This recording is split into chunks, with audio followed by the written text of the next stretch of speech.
Namaste students.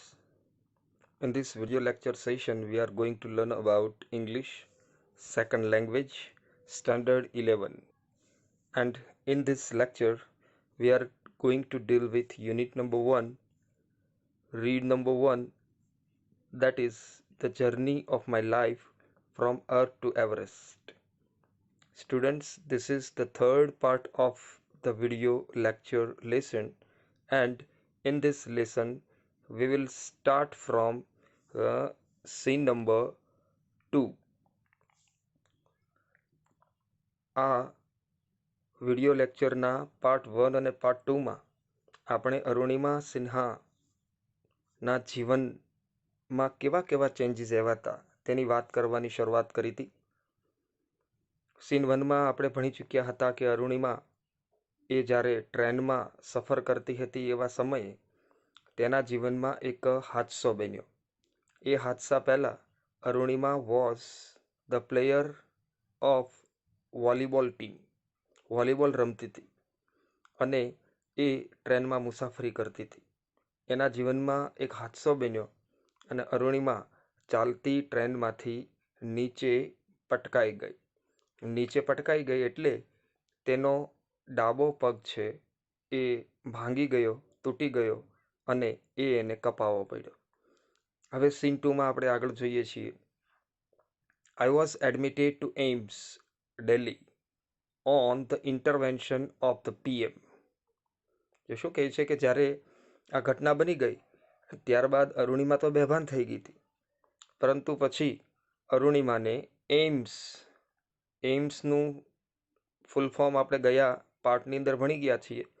AIIMS છે એ ભારતની medical સાયન્સને લગતી પ્રતિષ્ઠિત સંસ્થા છે.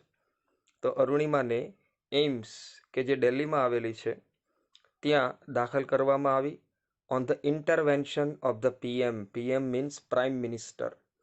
પ્રાઇમ મિનિસ્ટરની દરમિયાનગીરી કરવાથી ડાયરેક્ટ અરુણિમાની સારવાર માટેની જવાબદારી છે પ્રાઇમ મિનિસ્ટરે લીધી અને પ્રાઇમ મિનિસ્ટરના કહેવાથી અરુણિમાને એઇમ્સમાં દાખલ કરવામાં આવી. The union government would bear the entire cost of my treatment. The union government એટલે કેન્દ્ર સરકાર, વુડ બેર એટલે અહીંયા બેર ધ એન્ટાયર કોસ્ટ એટલે ખર્ચો ઉપાડવો, સંપૂર્ણ ખર્ચો ઉપાડવો. કેન્દ્ર સરકારે મારી ટ્રીટમેન્ટનો, મારી સારવારનો, ટ્રીટમેન્ટ મીન્સ સારવાર, કેન્દ્ર સરકારે મારી સારવારનો બધો જ ખર્ચ ઉપાડવાનું માથે લીધું. Soon AIIMS began issuing daily medical bulletin on my status. Soon એટલે તરત જ, દાખલ થયા પછી તરત જ. એઇમ્સ છે began issuing daily medical bulletin. Medical bulletin means medical સમાચારો. અરુણિમાની જે ટ્રીટમેન્ટ ચાલી રહી હતી એના સમાચારો રોજ બરોજ એઇમ્સ છે એ દરેક લોકોને આપવા લાગી. I was told that young people, auto drivers and roadside vendors were carrying out a candle march to galvanize the support for me and to pray for my recovery. જો અહીંયા ગયા પાઠમાં આપણે એક સમાજનું નબળું પાસું જોયું અને આ જ પાઠની અંદર તરત જ એ જે સમાજનું સબળું પાસું છે, જે પોઝિટિવ સાઈડ છે એ આપણને અહીંયા જોવા મળે છે. કોઈ પણ સમાજની બે બાજુઓ હોય, એક નેગેટિવ સાઈડ હોય, એક પોઝિટિવ સાઈડ હોય. નેગેટિવ સાઈડનું એક્ઝામ્પલ્સ લાસ્ટ પાર્ટમાં અરુણિમાના જીવનમાં જે હાદસો બને છે એના દ્વારા આપણે સમજવાનો પ્રયત્ન કર્યો. હવે સમાજની જે ઉજળી બાજુ છે, જે પોઝિટિવ સાઈડ છે એ પણ અહીંયા જોવા મળે છે. કારણ કે હોસ્પિટલમાં જ અરુણિમાને કહેવામાં આવ્યું કે યંગ પીપલ્સ એટલે કે યુવાનો, ઓટો ડ્રાઈવર્સ રિક્ષાના ચાલકો, રિક્ષા ચલાવતા ચાલકો, and road side vendors. Road side vendor એટલે રસ્તા ઉપર બેસતા ફેરિયાઓ કે જે રસ્તાઓ ઉપર વસ્તુઓ વેચવા માટે બેસે છે. તો આ બધા સમાજના પાયાના પથ્થરો છે, સાથે સાથે સમાજના કોમન મેન પણ આને ગણી શકાય. તો આ બધા લોકોએ carrying out a candle march. Candle march એટલે હાથમાં મીણબત્તી લઈને શાંતિપૂર્વક આંદોલન ચલાવવું, એને કેન્ડલ માર્ચ કહેવાય. એમાં કોઈ નારાબાજી હોતી નથી અથવા તો એ કોઈ ભાંગફોડની પ્રવૃત્તિ હોતી નથી. શાંતિપૂર્વકની આ એક આંદોલનની રીત છે, જેમાં એ કેન્ડલ હાથમાં લઈને એ માર્ચ કરવામાં આવે છે. તો એવી એક કેન્ડલ માર્ચ છે, એ આ બધા લોકો દ્વારા કાઢવામાં આવી ટુ ગેલ્વેનાઇઝ સપોર્ટ. ગેલ્વેનાઇઝ એટલે વધારવું, સપોર્ટ સહાય. તો અરુણિમાના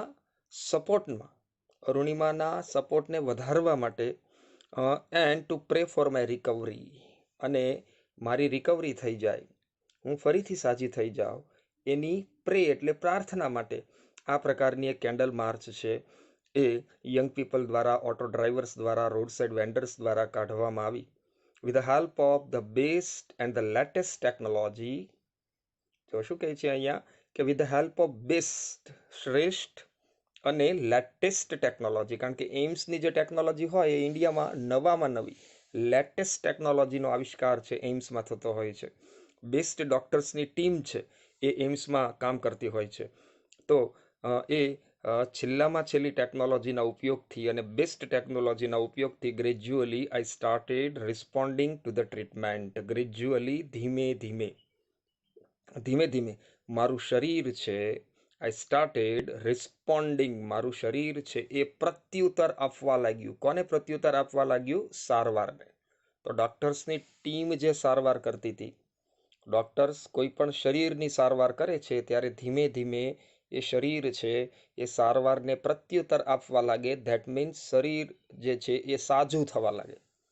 તો આ પ્રકારની ક્રિયા છે એ બની. One morning my brother in law, my sister Lakshmi's husband. એક સવાર મારા બ્રધર ઇન લો, તો અહીંયા બ્રધર ઇન લો માટે બ્રેકેટમાં શબ્દ વાપર્યો છે માય સિસ્ટર લક્ષ્મીઝ હસબન્ડ.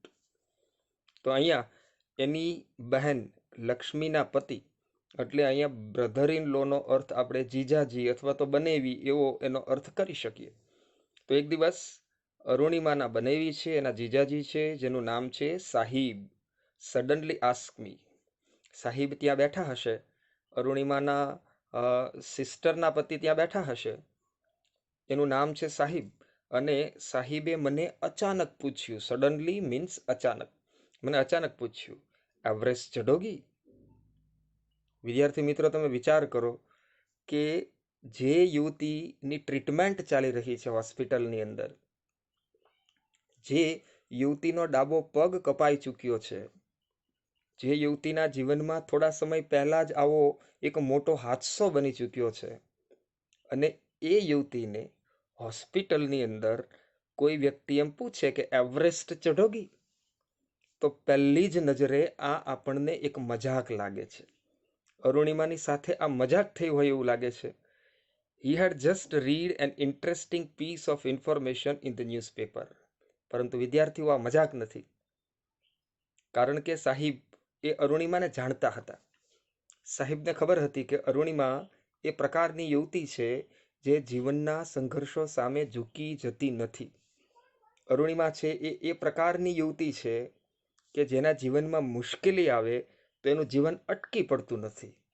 અરુણિમાનો સ્વભાવ એ જાણતા હશે, એટલા માટે એક છાપામાં, એક ન્યૂઝપેપરમાં, એક વર્તમાનપત્રની અંદર એક ઇન્ટરેસ્ટિંગ પીસ ઓફ ઇન્ફોર્મેશન, એક માહિતી આવેલી છે, એક માહિતી છપાયેલી છે, અને એ માહિતી જે છપાઈ હતી એ છાપેલી માહિતી અરુણિમાને આપતા આપતા સાહિબ છે એણે આ પ્રશ્ન પૂછ્યો કે એવરેસ્ટ ચઢોગી? નો ફિમેલ એમ્પ્યુટી હેડ એવર સ્કેલ્ડ એવરેસ્ટ.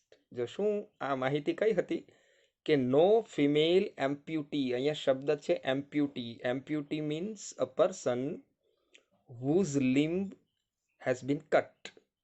એવો વ્યક્તિ કે જેનું કોઈ એક અંગ છે એ કપાઈ ચૂક્યું છે. એ પછી એક કપાયેલો હાથ પણ હોઈ શકે, એક કપાયેલો પગ પણ હોઈ શકે. ટૂંકમાં એક અંગ છે એ વિકલાંગ થઈ ગયું હોય એવા વ્યક્તિને આપણે એમ્પ્યુટી કહીએ છીએ. તો અહીંયા સાહિબે એવું વાંચ્યું હતું ન્યૂઝપેપરમાં કે આજ સુધી કોઈ વિકલાંગ વ્યક્તિએ માઉન્ટ એવરેસ્ટને સ્કેલ કર્યો નથી. સ્કેલ કરવું મીન્સ સર કર્યો નથી. એને માપ્યો નથી. માપવું ધેટ મીન્સ એ પર્વત ઉપર ચઢવું. તો કોઈ એ એમ્પ્યુટી વ્યક્તિ, ધેટ મીન્સ કોઈ વિકલાંગ વ્યક્તિએ આજ દિવસ સુધી માઉન્ટ એવરેસ્ટ સર કર્યો નથી. તો તારા હાથમાં આ એક તક છે. You have the opportunity in your hand. I wasn't એમ્યુઝડ.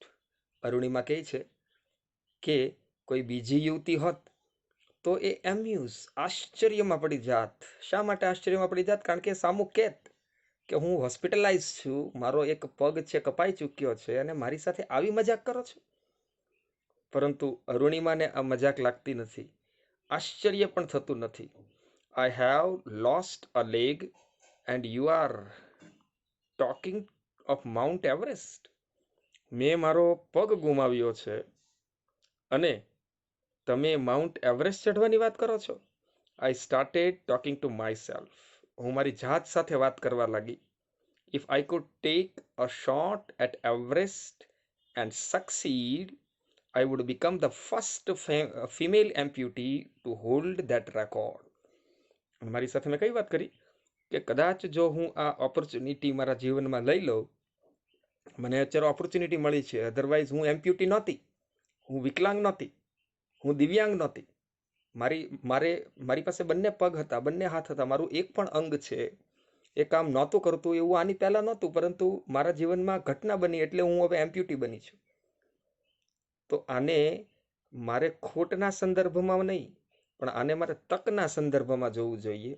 એટલા માટે અરુણિમા વિચાર કરે છે કે જો હું આ તક લઈ લઉં, તક ઝડપી લઉં એન્ડ સક્સીડ, અને સફળતા મેળવી લઉં, તો હું વિશ્વની એવી પ્રથમ એમ્પ્યુટી બનીશ, વિશ્વની એવી પ્રથમ મહિલા વિકલાંગ બનીશ કે જેણે માઉન્ટ એવરેસ્ટ સર કર્યો હોય, જેણે આ રેકોર્ડ બનાવ્યો હોય, એવી પહેલી સ્ત્રી હું બની શકું છું. I thought about it for some time and then I conveyed to Sahib my willingness to take up the challenge. શું કહે છે કે મેં થોડા સમય માટે વિચારીને સાહિબને મારી વિલિંગનેસ એટલે કે મારી ઈચ્છા દર્શાવી દીધી કે હા, હું માઉન્ટ એવરેસ્ટ ચઢવા માંગુ છું. તો વિદ્યાર્થીઓ, તમે અહીંયા બે બાબતો નોટ કરશો જે તમારે આ યુનિટમાંથી શીખવાની છે. એ પહેલી નોટ, જે બાબત તમારે પહેલાં નોટ કરવાની છે, દેટ ઇઝ કે we can not get opportunity can be created. યાદ રાખજો વિદ્યાર્થી મિત્રો કે પહેલાં તો ઓપોર્ચ્યુનિટી કોઈને મળતી નથી, ઓપોર્ચ્યુનિટીનું સર્જન થાય છે. જો કદાચ અરુણિમા છે એમ્પ્યુટી ન હોત તો એને આ ઓપોર્ચ્યુનિટી ન મળી હોત. અરુણિમા એમ્પ્યુટી બની એટલે ઓપોર્ચ્યુનિટીનું સર્જન થયું છે. બીજી વસ્તુ કે જીવનમાં whenever you get the opportunity you should not wait. જ્યારે તમને તમારા જીવનમાં કોઈ તક મળે ત્યારે તમારે ખોટી રાહ ન જોવી જોઈએ. ઘણા લોકો છે એ તક સામે હોય છે પણ એને ઝડપી શકતા નથી. એની સામે જ તક હોય છે, એને ખબર પણ હોય છે કે this is the best opportunity for me, પરંતુ વિચારમાં એને ઝડપી શકતા નથી.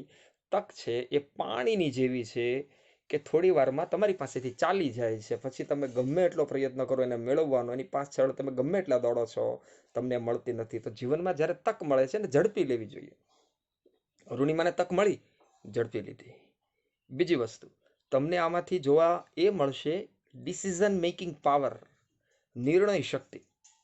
વિચારો, અરુણિમા હોસ્પિટલાઇઝ છે, અરુણિમાનો પગ કપાઈ ચૂક્યો છે, આ હાદસો હજી બન્યો એને થોડોક જ સમય ગયો છે. કોઈ પણ માણસ ડિપ્રેશનમાં હોય, કોઈ પણ માણસ ફ્રસ્ટ્રેશનમાં હોય, હતાશ થઈ જાય છે માણસ આમાં. તો અરુણિમા છે એ હતાશાને સાઈડ ઉપર રાખીને, આપણે એવું નહીં માનીએ કે અરુણિમાને હતાશા જ નહોતી, અરુણિમાને ડિપ્રેશન જ નહોતું, હશે, પરંતુ એને સાઈડમાં રાખીને તરત જ પોતાના જીવન વિશે હોસ્પિટલમાં બેઠા બેઠા જે નિર્ણયો છે એ લેવા લાગે છે. અને જે નિર્ણય લે છે એની સ્પીડ પણ કેવી જબરજસ્ત છે, તરત જ નિર્ણય લઈ લે છે. તો અહીંયા આપણને એ શીખવા મળે છે કે જીવનમાં તમારે પણ મારે પણ આપણે સૌએ અમુક સમયે અમુક પ્રકારના નિર્ણયો છે એ લેવાના હોય છે, નિર્ણયો લેવા પડે છે. અને એ નિર્ણય લેવાની પ્રક્રિયામાં બહુ વાર લગાડવાની નહીં. નિર્ણય શક્તિ આપણી એવી સતેજ હોવી જોઈએ કે આપણે તરત જ કોઈ પણ બાબતનો નિર્ણય છે લઈ શકીએ. તો આ બે બાબતો અહીંયા અરુણિમાના આ જે હોસ્પિટલના પ્રસંગ ઉપરથી એ આપણને જોવા મળે છે. ત્યારબાદ અરુણિમા જવાબ આપે છે, ઠીક હે હમ કરેંગે. જે શું કહે છે અરુણિમા કે ઠીક હે, તમે મને પૂછ્યું કે એવરેસ્ટ ચઢોગી, તો જવાબ છે ઠીક હે હમ કરેંગે. હા, હું એવરેસ્ટ ચઢીશ. I said, I now had something to look forward to, a mission, a goal, a reason to a dream. અને જો અહીંયા જ અરુણિમા એમ કહે છે કે મને હવે જીવવા માટે એક વાત મળી ગઈ, મને જીવવા માટે એક મોકો મળી ગયો.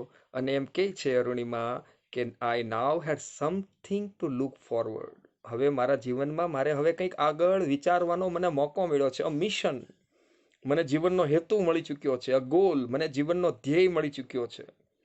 અ રીઝન ટુ ડ્રીમ, અને સપના જોવા માટેનું કારણ મળી ચૂક્યું છે. યાદ રાખજો, સપના જોવાનો દરેકને અધિકાર છે, પણ કોને વધારે અધિકાર છે કે જે સપનાઓને સાકાર કરવા માટેના પ્રયત્નો કરે છે. એ લોકો સપનાઓ જોવે તો એ સપનાઓ પૂર્ણ થવાની પૂરેપૂરી સંભાવના છે. માત્ર ને માત્ર સપના જોઈ લેવા, એનાથી એ સપનાઓ છે પૂર્ણ થતા નથી. તો અરુણિમા એમ કહે છે કે મને પણ જીવન જીવવાનો હેતુ મળી ગયો, ધ્યેય મળી ગયો, સપના જોવા માટેનું કારણ મળી ગયું. It was not going to be easy. પરંતુ મને એ પણ ખબર હતી કે એવરેસ્ટ ચઢવો એ કંઈ સહેલી બાબત નથી, બહુ જ અઘરી બાબત છે. મેં જે સપનું જોયું છે એ સપનું સાકાર કરવું એ લોઢાના ચીણા ચાવવા બરાબર છે. ખૂબ જ અઘરી વાત છે, એની મને ખબર પડી હતી. But throughout my life nothing had come easy. પરંતુ મેં એ પણ વિચાર્યું કે મારા આખા જીવનની અંદર મને સહેલાઈથી કંઈ મળ્યું જ નથી. અને યાદ રાખજો વિદ્યાર્થીઓ કે સહેલાઈથી આ જીવનમાં કંઈ મળતું જ નથી. એની માટે ખૂબ પ્રયત્નો કરવા પડે, ખૂબ પ્રયાસો કરવા પડે, મહેનત કરવી પડે. અને એટલા માટે જ કહેવત છે કે મહેનતના ફળ મીઠા. જો મહેનત કરીએ તો જ આપણને મીઠા ફળ મળવાના છે. જીવનમાં સહેલાઈથી કંઈ મળતું જ નથી. અને જે વસ્તુ સહેલાઈથી મળે છે એ વસ્તુ ટકતી નથી. જીવનમાં મહેનત કરીને જે મળે છે એ જ ટકવાનું છે. આઈ felt like I was Born again. અને યાદ રાખજો વિદ્યાર્થીઓ, શું કહે છે અરુણિમા કે મને એવું લાગ્યું કે મને પુનઃ જીવન મળ્યું છે, મારો ફરીવાર જન્મ થયો હોય એવું મને લાગ્યું. તો જીવનમાં જ્યારે આપણે ધ્યેય મેળવીએ છીએ ત્યારે આપણે એટલા ફ્રેશ બની જઈએ, હા, જીવનમાં એટલા બધા પોઝિટિવ બની જઈએ છીએ કે આપણને એમ લાગે કે આપણે બીજો જન્મ મળ્યો છે. અરુણિમાને પણ એમ થયું કે મને બીજો જન્મ મળ્યો છે. આઈ felt like I was born again. Then I started waiting for my artificial limb to arrive. અને પછી હું રાહ જોવા લાગી. શેની માટે રાહ જોવા લાગી? આર્ટિફિશિયલ લિમ્બ. આર્ટિફિશિયલ લિમ્બ મીન્સ કૃત્રિમ અંગ. અહીંયા કૃત્રિમ અંગ એટલે અરુણિમાનો ડાબો પગ. તો અરુણિમા છે એ પોતાના કૃત્રિમ પગની રાહ જોવા લાગી. When it finally arrived, I was overjoyed. અને જ્યારે ફર્સ્ટ ટાઈમ મારું આર્ટિફિશિયલ લિમ્બ જોયું, મારો કૃત્રિમ પગ જોયો, ત્યારે આઈ વોઝ ઓવરજોયડ. ત્યારે મને ખૂબ જ આનંદ થયો. The artificial leg felt almost like my real leg. જે હવે આ કૃત્રિમ પગ ફિટ કરવાનો હતો અરુણિમાને, કારણ કે એનો ઓરિજિનલ પગ છે કપાઈ ચૂક્યો હતો. તો જ્યારે એમણે આર્ટિફિશિયલ પગ જોયો at that time, artificial leg જોયો એટ ધેટ ટાઈમ, એને એવું જ લાગ્યું કે આ તો ઓરિજિનલ પગ જેવો જ છે, મારો પોતાનો જ પગ હોય એવું એને લાગ્યું. I could hardly feel the difference. અને કૃત્રિમ પગ વચ્ચે અને ઓરિજિનલ પગ વચ્ચે લગભગ જ હું કોઈ ડિફરન્સ છે, કોઈ ભેદ છે એ પામી શકી. I had started falling in love with this stranger whom I was wedded for life. આ વાક્ય બરાબર સમજવાનો પ્રયત્ન કરજો. શું કહે છે? I had started falling in love with this stranger. હું આ સ્ટ્રેન્જર, કારણ કે આ જે ડાબો પગ, જે આર્ટિફિશિયલ લેગ હતો એ અરુણિમા માટે સ્ટ્રેન્જર હતો, અજાણ્યો હતો. એને પહેલાં વિચારો આવતા હશે કે એ પગ ફિટ થશે કે કેમ, મને ઓરિજિનલ પગ જેવો અહેસાસ થશે કે કેમ, હું પછી ફરીવાર ચાલી શકીશ કે કેમ, આવી ઘણી બધી શંકા કુશંકા હતી. પરંતુ આ જે સ્ટ્રેન્જર છે એ સ્ટ્રેન્જર એક વખત જોયા પછી હું આ સ્ટ્રેન્જર મને ગમતો ગયો. મને આ સ્ટ્રેન્જર પ્રત્યે પ્રેમ, સ્ટ્રેન્જર મીન્સ આર્ટિફિશિયલ લેગ, એના પ્રત્યે વધારે ને વધારે પ્રેમ આવતો ગયો કે જેની સાથે મારે જીવન પર્યંત રહેવાનું હતું. કારણ કે અરુણિમાને હવે આ આર્ટિફિશિયલ લેગ સાથે જ ફૂલ લાઈફ જીવવાનું છે, કારણ કે એનો ઓરિજિનલ પગ તો પાછો આવવાનો નથી.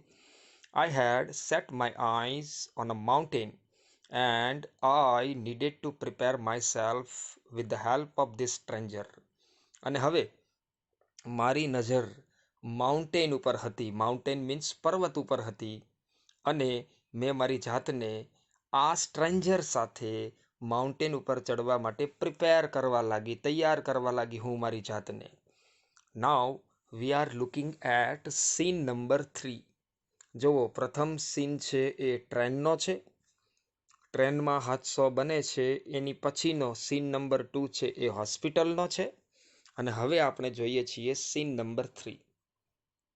On 28th February 2012, almost a year after I was pushed out of the train. જુઓ, હવે કઈ તારીખ છે?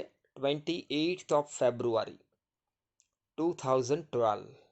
અને વળી પાછું એમ કહે છે કે આ જે સમય છે એ સમય હવે 1 વર્ષ વીતી ચૂક્યો હતો. શેનો 1 વર્ષ વીતી ચૂક્યો હતો? તો અરુણિમાને ટ્રેનમાંથી બહાર ધક્કો મારી દીધો. આ જે ઘટના બની એ ઘટનાને 1 વર્ષ થવા આવ્યું હતું. 1 વર્ષ પછી I set out for the training institute set up by Bachendri Pal near Uttarkashi. જો વિદ્યાર્થી મિત્રો વિચારો કે એ હાદસાના 1 વર્ષ પછી જ, તરત જ 1 વર્ષનો સમયગાળો એ કંઈ લાંબો સમયગાળો ન કહેવાય. કોઈ વ્યક્તિને રિકવર થતાં ઘણા બધા વર્ષો વીતી જતા હોય છે, પરંતુ અહીંયા માત્ર 1 વર્ષની અંદર જ અરુણિમાએ જે હોસ્પિટલમાં હતી ને નિર્ણય કર્યો કે મારે માઉન્ટ એવરેસ્ટ ચઢવો છે. જે એના બનેવી હતા એ બનેવીએ એક વખત વાતમાં ઇન્ફોર્મેશન ન્યૂઝપેપરમાંથી વાંચીને અરુણિમાને કીધું. અરુણિમાએ નિર્ણય લીધો અને માત્ર આ બાબતને 1 જ વર્ષ વીત્યું હતું અને અરુણિમા છે એ ટ્રેનિંગ ઇન્સ્ટિટ્યૂટ, તાલીમ કેન્દ્ર. કોનું તાલીમ કેન્દ્ર? Setup by Bachendri Pal. બચેન્દ્રી પાલ પણ માઉન્ટ એવરેસ્ટ સર કરનારી સ્ત્રી છે. તો બચેન્દ્રી પાલે ઉત્તરકાશીમાં, હવે ઉત્તરકાશી શહેર છે એ ઉત્તરાખંડમાં આવેલું છે. તો ઉત્તરકાશી શહેરની અંદર, જે ઉત્તરાખંડ રાજ્યમાં આવેલું છે, એ શહેરમાં બચેન્દ્રી પાલે એક ટ્રેનિંગ ઇન્સ્ટિટ્યૂટની સ્થાપના કરી હતી કે એવા વ્યક્તિઓ કે જેણે માઉન્ટેન્સ ચઢવા હોય, માઉન્ટેનિંગ કરવું હોય, તો એવા લોકો માટે એક તાલીમ કેન્દ્ર સ્થાપ્યું હતું. અને અરુણિમા ત્યાં પહોંચી ગઈ. I called up Bachendri Pal to tell her that we had reached Uttarkashi. મેં બચેન્દ્રી પાલને ફોન કર્યો એવું જણાવવા માટે કે અમે ઉત્તરકાશી પહોંચી ચૂક્યા છીએ. અહીંયા શબ્દ છે રીચ. રીચ એટલે પહોંચવું. અમે ઉત્તરકાશી પહોંચી ચૂક્યા છીએ એવું જણાવવા માટે મેં બચેન્દ્રી પાલને કોલ કર્યો. She was surprised at how quickly I had reached. અને મારા ફોનથી બચેન્દ્રી પાલ છે એ સરપ્રાઈઝ થઈ ગઈ, આશ્ચર્યમાં પડી ગઈ કે એટલી બધી હું ઝડપથી આવી જઈશ, આવું એમણે વિચાર્યું નહીં હોય. તો હું જે ઝડપથી પહોંચી ગઈ, મેં ફોન કર્યો એટલા માટે એ આશ્ચર્યમાં પડી ગયા. After this my confidence skyrocketed. અને બચેન્દ્રી પાલને કોલ કર્યા પછી, એમને મળ્યા પછી મારો કોન્ફિડન્સ છે, મારો આત્મવિશ્વાસ છે એ સ્કાય રોકેટેડ. અહીંયા શબ્દ છે skyrocketed, that is the compound word. 2 શબ્દો છે, સ્કાય એન્ડ રોકેટ. આ બંને શબ્દો ભેગા મળીને કમ્પાઉન્ડ વર્ડ બને છે, દેટ ઇઝ સ્કાય રોકેટેડ.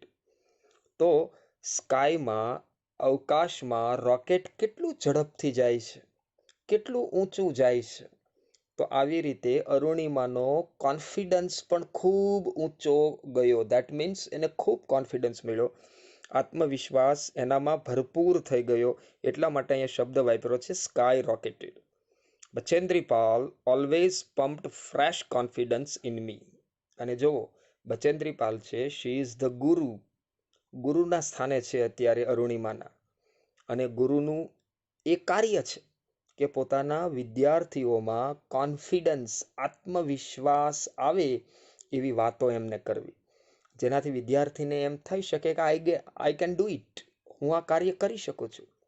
તો અહીંયા બચેન્દ્રી પાલે પણ આ જ કામ કર્યું કે અરુણિમાના જીવનમાં જે ઘટના બની હતી એ ઘટના પછી એ જે ઉભરવા માંગતી હતી, એ જે પોતાના જીવનમાં કંઈક નવું કરવા માંગતી હતી, એમાં બચેન્દ્રી પાલે અરુણિમાને ખૂબ જ આત્મવિશ્વાસ આપ્યો. એટલા બધા એને પ્રતિપોષણ આપ્યા, એટલા બધા ફીડબેક આપ્યા કે જેનાથી ફ્રેશ કોન્ફિડન્સ એ પમ્પિંગ થયો અરુણિમાના જીવનમાં. Arunima, you are far better than others.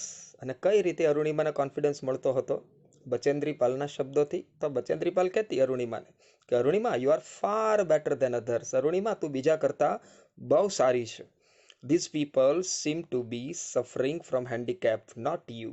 અને શું કહેતી બચેન્દ્રી પાલ કે બીજા લોકોને હું જોઉં છું ત્યારે બીજા લોકોને બે પગ હોવા છતાં પણ જીવનમાં કાંઈ કરતા નથી, ત્યારે મને એવું લાગે છે કે તું એના કરતાં ઘણી સારી છો. ખરેખર હેન્ડીકેપ તું નહીં, વિકલાંગ તું નથી, પરંતુ જેની પાસે બે પગ હોવા છતાં એ કંઈક કરતા નથી એવા લોકોને હું વિકલાંગ માનું છું.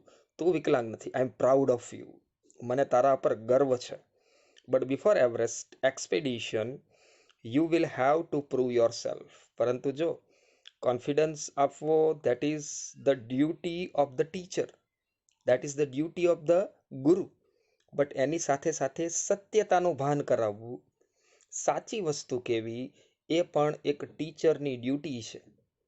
અરુણિમાને કોન્ફિડન્સ તો આપ્યો, પરંતુ જો એમણે સત્ય પણ કીધું કે તું માઉન્ટ એવરેસ્ટ ચઢ, તારી જે ફાઇનલ એક્સપેડિશન, તારું જે ફાઇનલ સાહસ જે થશે એની પહેલાં તારે તારી જાતને પ્રૂવ કરવી પડશે. માઉન્ટ એવરેસ્ટ એ કોઈ એવો પર્વત નથી કે ચાલો રાત્રે વિચાર્યું અને સવારે આપણે માઉન્ટ એવરેસ્ટ પહોંચી અને ચઢવા લાગ્યા. માઉન્ટ એવરેસ્ટ એ પર્વત ચઢવો આટલો બધો સિમ્પલ નથી. આપણે આપણી જાતને તૈયાર કરવી પડે, ઘણી બધી બાબતોમાં તૈયાર કરવી પડે. એની ચર્ચા આપણે આગળ કરવાના છીએ.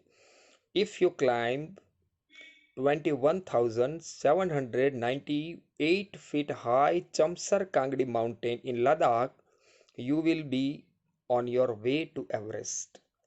અને શું કહે છે કે લદાખમાં આવેલું, લદાખ છે એ ભારતનું એક રાજ્ય છે, તો લદાખમાં આવેલું ચમસર કાંગડી પર્વત જે છે એ જો તું ચડી જા, અને એ પર્વતની ઊંચાઈ છે 21,798 ફીટ, બહુ ઊંચો પર્વત છે.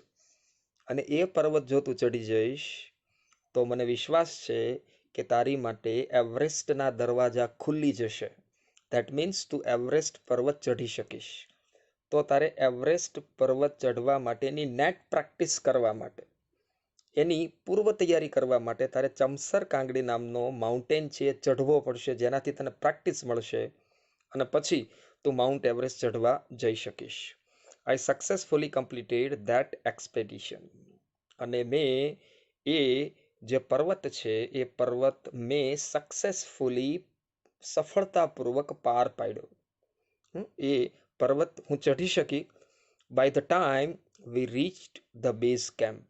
જો હવે માઉન્ટ એવરેસ્ટ ચઢવાની તૈયારી પૂર્ણ થઈ ચૂકી છે. બસ હવે માઉન્ટ એવરેસ્ટ અરુણિમા સર કરવા જઈ રહી છે. અને કોઈ પણ પર્વત ચઢતા પહેલાં તમારે એના બેઝ કેમ્પ ઉપર જવું પડે. એક કેમ્પ બનાવવામાં આવે જ્યાંથી પર્વતારોહક છે, જે માઉન્ટેનિયર્સ છે, એ પર્વત ચડવાની શરૂઆત કરે છે. તો અમે લોકો બેઝ કેમ્પમાં પહોંચી ચૂક્યા હતા. Situated at 18,000 feet, 16 of the 19 members of the team had retired. અને હવે અમે અમારા બેઝ કેમ્પ ઉપર આવી ચૂક્યા હતા, જે 18,000 ફૂટની ઊંચાઈએ સ્થિત છે. 18,000 ફૂટની ઊંચાઈ એટલે ઘણી બધી વધારે ઊંચાઈ ગણાય. અને આટલી ઊંચાઈએ સ્થિત છે. 16 of the 19 members, અમારી ટીમમાં ટોટલ 19 મેમ્બર હતા. અને 19 મેમ્બરમાંથી, 19 સભ્યોમાંથી 16 સભ્યો છે હેડ રિટાયર્ડ, એ હવે પાછા ફરવાના હતા. પર્વત ચઢવા અરુણિમા જવાની હતી, એની સાથે એનો ગાઈડ જવાનો હોય, આખી એની ટીમ હોય, પરંતુ ફાઇનલ એક્સપેડિશનની અંદર, ફાઇનલ સાહસની અંદર પછી જે લોકો એવરેસ્ટ ચઢવાના છે એ જ જાય ત્યાંથી આગળ, બાકીના લોકો છે એ પાછા ફરે છે. Bachendri Pal greeted me at the base camp. Bachendri Pal એ બેઝ કેમ્પ મને મળવા આવી. બચેન્દ્રી પાલ મને મળવા આવ્યા હતા. ગ્રીટેડ મી, મારું અભિવાદન કર્યું. ગ્રીટ ધેટ મીન્સ અભિવાદન. તેણીએ મારું અભિવાદન કર્યું અને અભિવાદનમાં જે શબ્દો બોલ્યા, કયા શબ્દો હતા? મેરી શેરની. જો અરુણિમા માટે બચેન્દ્રી પાલ દ્વારા વપરાયેલા આ શબ્દો છે. બચેન્દ્રી પાલે કીધું મેરી શેરની. તો જો અહીંયા અરુણિમાની તુલના છે એ લાઇનેસ સાથે કરેલી છે, શેરની સાથે કરેલી છે. She said and took me in her warm embrace. આવું બોલીને એ મને ઉષ્માપૂર્વક ભેટ્યા. Warm embrace. વોર્મ એટલે ઉષ્માપૂર્વક, એમ્બ્રેસ એટલે ભેટવું, હગ. એમ્બ્રેસનું સિમિલર વર્ડ થાય છે હગ, HUG. હગ એટલે પણ ભેટવું, એમ્બ્રેસ એટલે પણ ભેટવું. તો મને ઉષ્માપૂર્વક ભેટ્યા. In the evening Bachendri Pal announce that I was finally ready for Everest. અને સાંજે બચેન્દ્રી પાલે એનાઉન્સ, જાહેરાત કરવી. સાંજે બચેન્દ્રી પાલે જાહેરાત કરી કે હવે હું એવરેસ્ટ માટે તૈયાર છું. શી also assured me that she would talk to the officials at Tata Steel for sponsoring my Everest dream. તો હવે એવરેસ્ટ ચઢવાનું છે. એવરેસ્ટ ચઢવું એ ઘણી બધી ખર્ચાળ પ્રક્રિયા છે, ઘણો બધો ખર્ચો કરવો પડે છે. તો આ ખર્ચા માટે સ્પોન્સર, અને એ સ્પોન્સર કોણ બનવાનું હતું? ટાટા સ્ટીલ. ટાટા સ્ટીલ છે એ સ્પોન્સરશિપ લેવાની હતી. શેની સ્પોન્સરશિપ લેવાનું હતું ટાટા સ્ટીલ? તો અરુણિમા જે એવરેસ્ટનું એક્સપેડિશન કરવાની છે એની માટેનો ખર્ચ એ ટાટા સ્ટીલ એ ઉપાડવાની હતી. અને બચેન્દ્રી પાલે કીધું કે હું ટાટા સ્ટીલ સાથે આ માટે વાત કરીશ કે ટાટા સ્ટીલ છે એ સ્પોન્સર કરે અરુણિમાની આ ટ્રીપ. એવરેસ્ટ ચઢવા માટેનું જે ડ્રીમ છે એ પૂર્ણ કરવા માટે ટાટા સ્ટીલ સાથે વાત કરે, એવું એ બચેન્દ્રી પાલે અરુણિમાને કહ્યું. નાવ સીન નંબર 4. હવે જોઈએ છીએ સીન નંબર 4, કે સીન નંબર 4માં અરુણિમા છે એ હવે માઉન્ટ એવરેસ્ટ ચઢવાની છે.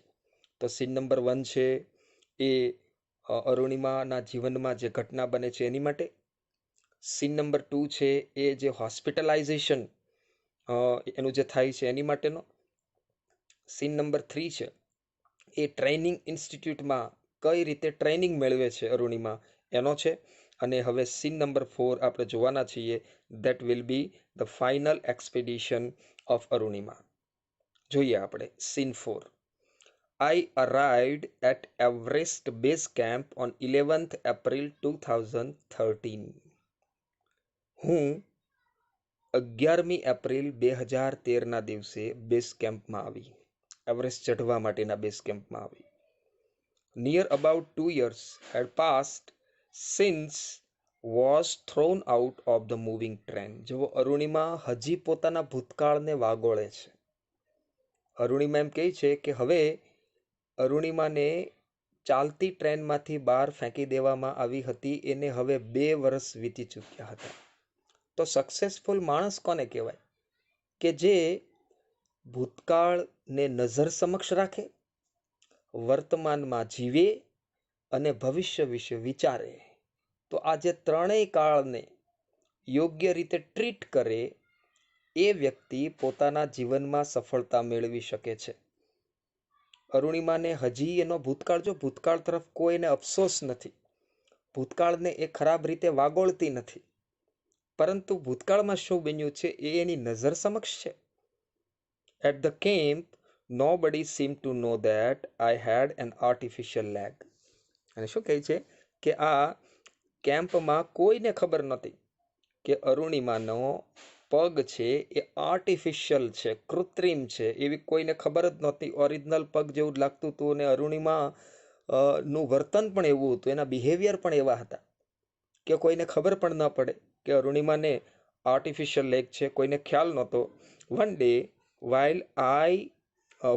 while returning, my left leg got wet with snow because I had slipped a couple of times.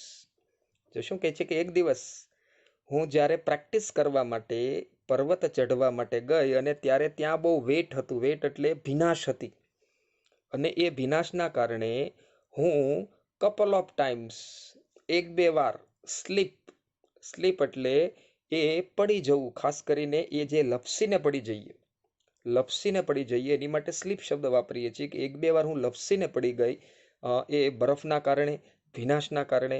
અને એ ભીનાશના કારણે જ્યારે હું પડી ગઈ ત્યારે મારો જે પગ છે વેટ થઈ ગયો, એ થોડો ભીનો થઈ ગયો હતો. ભીની જમીન હતી અને એના ઉપર અરુણિમા પડી એટલે એનો પગ છે એ પણ ભીનો થઈ ગયો હતો.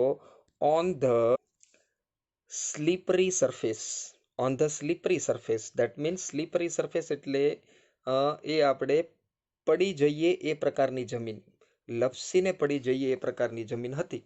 અને એમાં અરુણિમા છે એ એક બે વાર પડી ગઈ. Next morning I left the artificial leg out in the sun to dry. અને બીજા દિવસે સવારે જે ભીનો પગ હતો, વેટ લેગ હતો, એને સૂકવવા માટે અરુણિમાએ પોતાનો ડાબો પગ કાઢીને સૂર્યના તડકામાં મૂક્યો. શેના માટે? ડ્રાય થઈ જાય, સુકાઈ જાય એના માટે મૂક્યો. At that time some foreigners realise that I had only one leg. ત્યારે કેટલાક ફોરેનર્સને ખબર પડી કે મારે તો માત્ર એક જ પગ છે, કારણ કે મારો પગ સુકાતો હતો. એટલે ફોરેનર્સને ખબર પડી ગઈ, વિદેશીઓ પણ ત્યાં કેટલાક હતા, અને એ લોકોને ખબર પડી ગઈ કે મારે માત્ર એક જ પગ છે. After that my TRP scored. અહીંયા શબ્દ છે ટીઆરપી. તો ટીઆરપી નો અર્થ થાય છે ટેલિવિઝન રેટિંગ પોઈન્ટ. કોઈ પણ સિરિયલ છે કેટલી જોવાય છે, કેટલી પોપ્યુલર છે, એ જાણવા માટે ટીઆરપી એ એક પ્રકારની ગણતરી કરવા માટે, કેલ્ક્યુલેશન્સ કરવા માટેનો પોઈન્ટ છે. તો અહીંયા ટીઆરપીનો અર્થ આપણે કરવાનો છે પોપ્યુલારિટી, દેટ મીન્સ લોકપ્રિયતા. તો ત્યારબાદ મારી લોકપ્રિયતા છે એ એકાએક વધી ગઈ, કારણ કે લોકોની ફિલિંગ્સ મારી સાથે જોડાણી, એની સંવેદનાઓ મારી સાથે જોડાણી. એને ખ્યાલ આવ્યો કે આ યુવતી છે એને માત્ર એક જ પગ છે, તો મારી ટીઆરપી છે એ વધી ગઈ. In my final expedition to Sagarmatha, head of the sea, the local name for the peak of Everest. કે હવે મારી ફાઇનલ એક્સપેડિશન ચાલતી હતી, મારું ફાઇનલ સાહસ ચાલતું હતું, મારું ફાઇનલ એડવેન્ચર ચાલતું હતું. અને એ એડવેન્ચર હતું હવે ડાયરેક્ટ સાગરમાથા સર કરવાનું. યાદ રાખો, સાગરમાથા છે એનો અર્થ થાય છે હેડ ઓફ ધ સી, એટલે કે દરિયાનું માથું.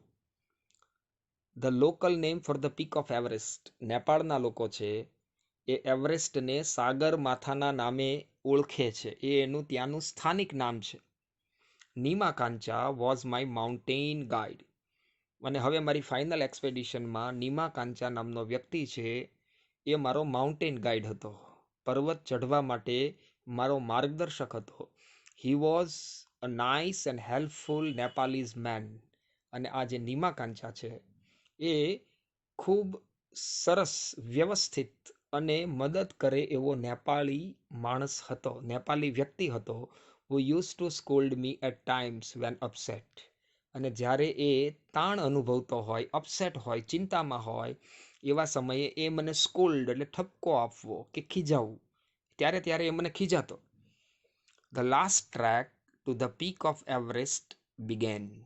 હવે એવરેસ્ટ ચઢવા માટેનો મારો લાસ્ટ ટ્રેક છે, છેલ્લો રસ્તો છે, એ શરૂ થાય છે.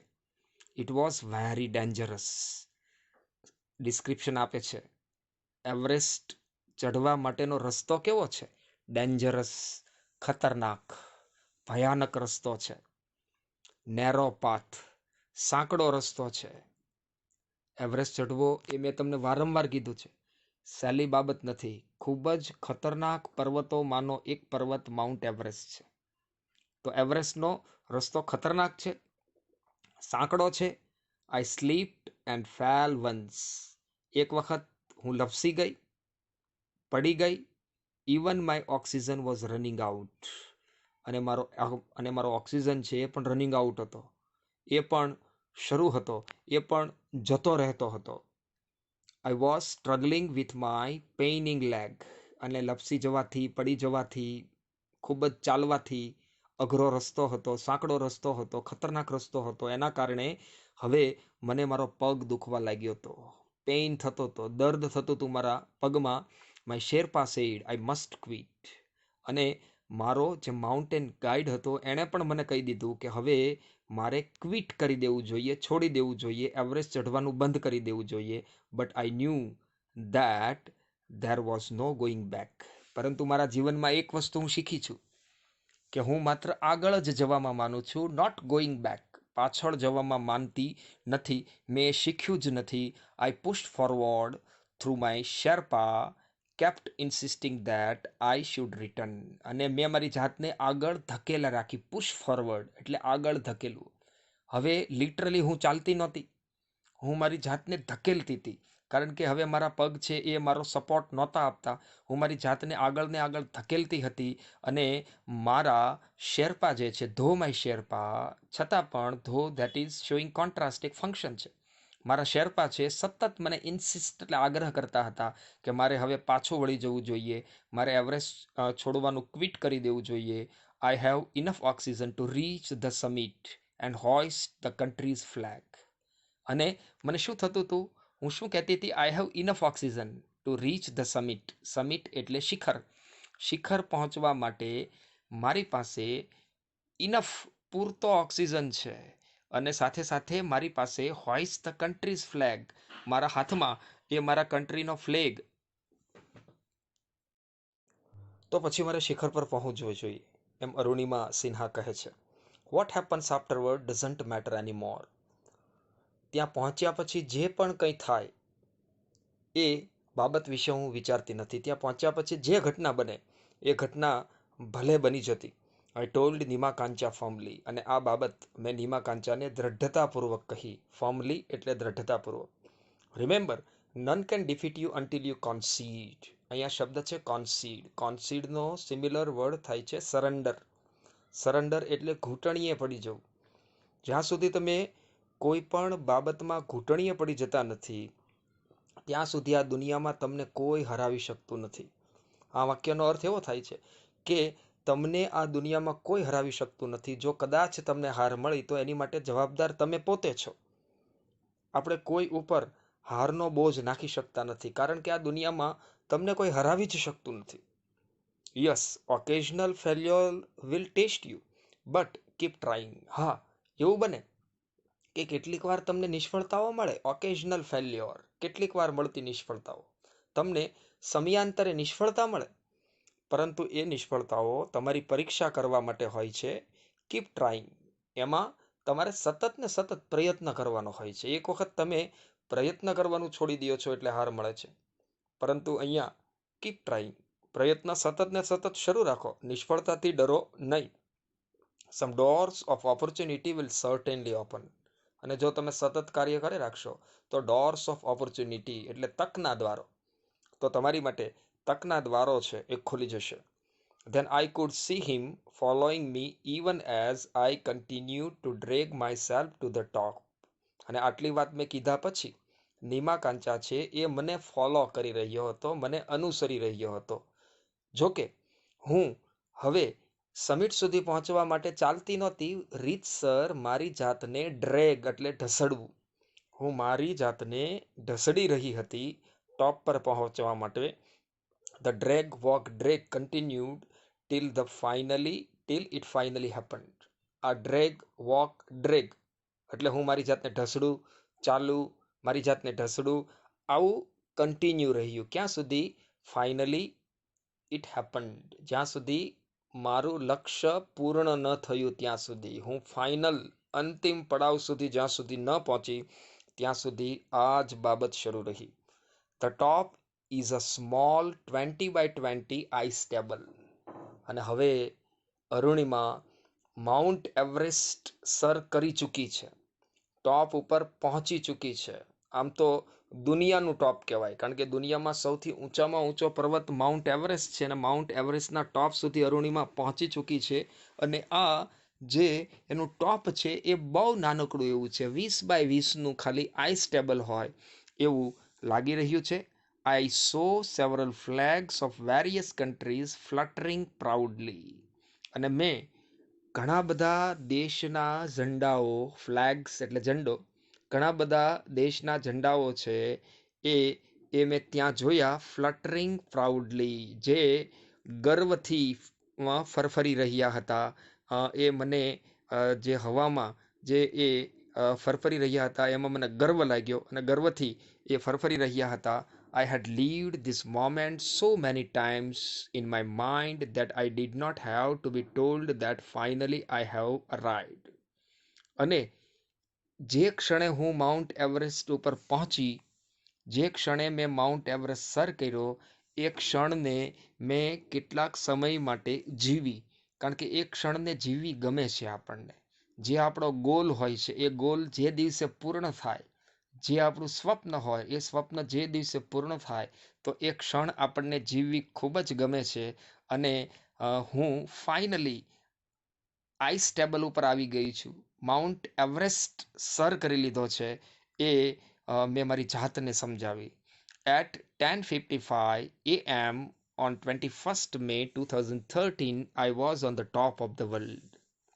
સમય પણ કીધો છે, તારીખ પણ કીધી છે. બરાબર યાદ રાખવાની જરૂર છે કે બરાબર 10:55 સવારનો સમય છે, એ એમ લખ્યું છે.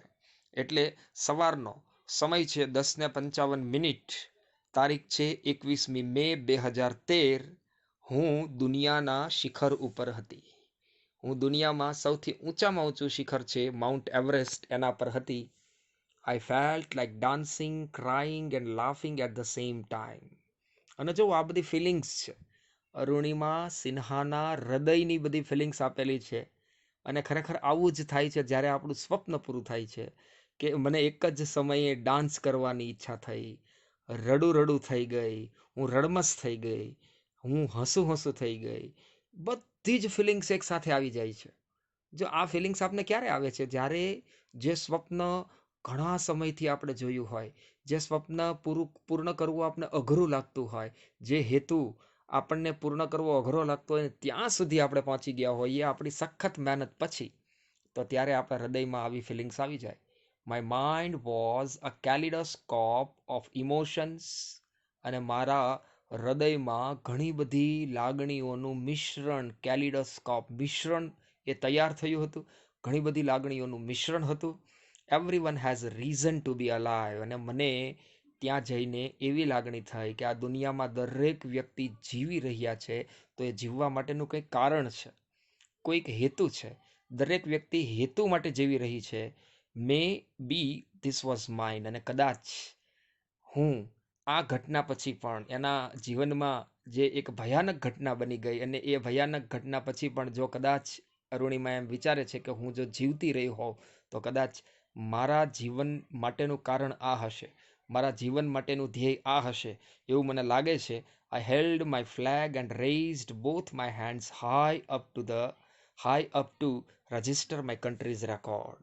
અને અરુણિમા એમ કહે છે કે મેં મારા હાથમાં ઝંડો લીધો, રેઇઝ બોથ માય હેન્ડ્સ, મારા બંને હાથ ઊંચા કર્યા, high up to register my country's record, અને મારા દેશનો એક રેકોર્ડ છે એ મેં મારા નામે અંકિત કર્યો. ત્યારે મને એવી લાગણી થઈ કે આ જે મેં કાર્ય કર્યું છે એ મેં મારા દેશ માટે કાર્ય કર્યું છે, મેં દેશની સેવા કરી છે. અને આ રીતે અરુણિમાના જીવનનો ચોથો સીન અહીંયા પૂર્ણ થાય છે. આ યુનિટ, આ રીડ વિદ્યાર્થી મિત્રો, ખૂબ બધી પ્રેરણા મેળવવા માટે છે, મોટિવેશન મેળવવા માટે છે. અને ખરેખર આપણને એવું લાગે કે દરેક વ્યક્તિ આ વિશ્વની અંદર કંઈક ને કંઈક હેતુ લઈને આવે છે, કંઈક સ્વપ્ન લઈને આવે છે. અને એ સ્વપ્ન, એ હેતુ, એ ધ્યેય એ આપણે સખત મહેનત કર્યા બાદ પૂર્ણ કરી શકીએ છીએ. અને સખત મહેનત કર્યા પછી જે આપણું સ્વપ્ન પૂર્ણ થઈ ગયું છે, એ માણવાનો આનંદ કંઈક અનેરો છે, એવું આપણને આ યુનિટમાંથી લાગે છે. તો આ યુનિટ ઘણો જ બધો સરસ છે. આ વિડીયો લેસનમાં આપણે આ યુનિટ ફિનિશ કરીએ છીએ, અને આમાંથી આપણને પણ કંઈક મોટિવેશન મળશે એવી મને અપેક્ષા છે. આપણે સૌ કંઈક મોટિવેશન મેળવીએ અને જીવનમાં આપણા સ્વપ્ન છે એને સાકાર કરીએ એવું આપણને આ યુનિટમાંથી શીખવા મળે છે.